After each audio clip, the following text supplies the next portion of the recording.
Naniniwala tayo doon sa kasabihan na habang may buhay, may Pag-asa.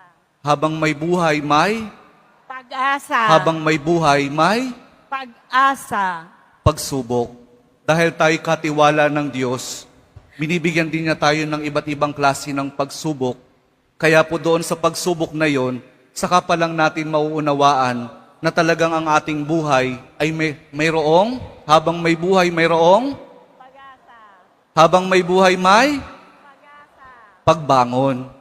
Huwag niyong hayaan na kapag meron kayong pinagdaraan ng pagsubok, ay hindi kayo babangon. Kailangan meron tayong pagsumikap na pagtsatsagaan natin yung ating mga pagsubok na pinagdaraanan. At kapag mayroong pagsubok at mayroong pagbangon, saka pa lang natin mauunawaan na talagang ang ating buhay, na habang may buhay, may Pag-asa. habang may buhay, may Pag-asa. pag-ibig. Ang pag-ibig na nagmumula kay Jesus lamang sa ating mahal na poong Jesus Nazareno. Dahil doon, kapag naunawa Hinding-hindi na talaga ako iinom ulit tayo mamaya mga anong oras.